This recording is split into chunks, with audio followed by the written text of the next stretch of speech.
திரியேக கடவுளின் நாமத்தினால் உங்களுக்கு கிருபையும் சமாதானமும் உண்டாவதாக. இந்த நேரத்திலே இந்த காணொளி வழியாக உங்களை காண்பதிலே மிக்க மகிழ்ச்சியோடு கூட கடவுளுக்கு நன்றி சொல்கிறேன். எனக்கு அன்பானவர்களே, இந்த நேரத்திற்குரிய தியான பகுதியானது நீதிமொழிகள் 12ஆம் அதிகாரம் 15வது வசனம். மூடனுக்கு தன் நடக்கை நேர்மை என்று தோன்றும். மூடனுக்கு தன் நடக்கை நேர்மை என்று தோன்றும்.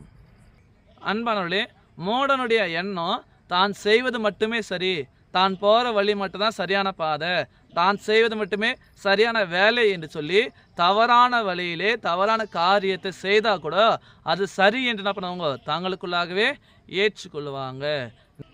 இந்த நேரத்தில் நம்மை கூட சற்று பரிசோதனை செய்கிற பொழுது கூட நாமும் அதே போல தான் வாழ்ந்து கொண்டிருக்கிறோம்.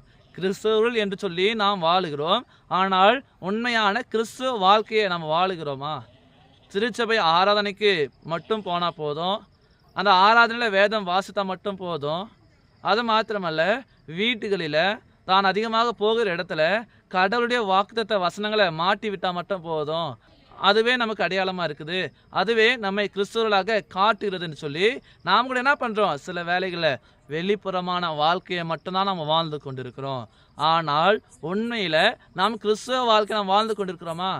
கடவுள் கூட நாம் உண்மையுள்ள கிறிஸ்துவ வாழ்க்கையை வாழ வேண்டும் என்று சொல்ல அவர் ஆசைப்படுகிறார். Jesus wants a actual Christian, not like a acting Christians. அவர் உண்மையுள்ள கிறிஸ்துவ வாழ்க்கையை எதிர்பார்க்கிறார், கிறிஸ்துவ வாழ்க்கையை போல நடிக்கிற வாழ்க்கை அல்ல.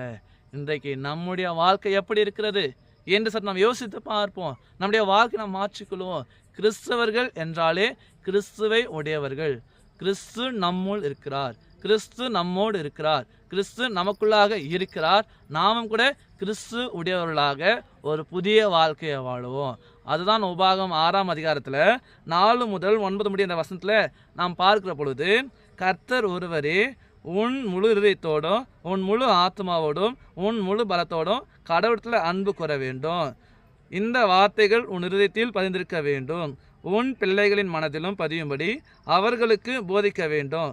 நீ உன் வீட்டில் உட்கார்ந்திருக்கிற போதும், வழியில் நடக்கிற போதும், படுத்துக்கொள்கிற போதும், எழுந்திருக்கிற போதும் அவைகளை பற்றி பேச வேண்டும்.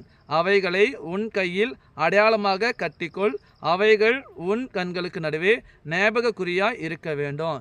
இப்படியாக சில பல அதிக காரியங்களை கடவுள் சொல்லுகிறார். இயேசு ஒருவர் மட்டுமே என்று சொல்லி அவரே விசுவாசிக்கணும், அவரிடத்தில் நாம் அன்பு கூர்ந்து வாழ வேண்டும். அதுவே நமக்கு அடையாளமாக இருக்கிறது. நம்முடைய பிள்ளைகளுக்கு, குடும்ப மக்களுக்கு கிறிஸ்துவை நாம் சொல்லி கொடுத்து உண்மையுள்ள கிறிஸ்துவ வாழ்க்கையை நாம் வாழுகிற பொழுது கடவுள் உங்களை ஆசீர்வதிப்பார். அப்படியாக நாம் ஆக்சுவல் கிறிஸ்டியன்ஸாக, உண்மையுள்ள கிறிஸ்தவர்களாக நாம் வாழ்ந்து அவருடைய ஆசீர்வாதத்தை பெற்றுக்கொள்ள தூய ஆவியானவர் தாமே உங்களை பலப்படுத்தி வழிநடத்தி காப்பாராக. ஆமீன். எல்லா புத்திக்கும் மேலான தெய்வீக சமாதானம் உங்கள் இருதயங்களையும் சிந்தனைகளையும் கிறிஸ்து இயேசுக்குள் காத்துக்கொள்வாராக. ஆமீன். கண்களை மூடி நாம் ஜெபிப்போம். எங்கள் அன்பின் பரம தகப்பனே, இந்த வேலைக்காக நாங்கள் நன்றி படைக்கிறோம். பிதாவே, இதோ நாங்கள் மெய்யான கிறிஸ்துவ வாழ்க்கையை வாழ்வதற்கு நீர் எங்களை பலப்படுத்தி காத்திரல வேண்டுமாய் நாங்கள் ஜெபிக்கிறோம். இப்பொழுதும் உம்மை விசுவாசித்து உம்மிடத்தில் அன்பு கொண்டு எங்களுடைய குடும்பத்தின் மக்களுக்கும் உம்மை பற்றி சொல்லி கொடுத்து உம்முடைய வார்த்தைகளை நாங்கள் அடையாளமாக பற்றி கொண்டு உண்மையுள்ள கிறிஸ்துவ வாழ்க்கையை நாங்கள் வாழ்வதற்கு கர்த்தர் இந்த நேரம் முதற்கொண்டு எங்களை காத்திரல வேண்டுமாய் இறைவன் இயேசுவில் ஜெபிக்கிறோம் நல்ல பிதாவே. ஆமீன். அனைவருக்கும் ஸ்தோத்திரம். கடவுள் உங்களை ஆசீர்வதிப்பாராக. ஆமீன்.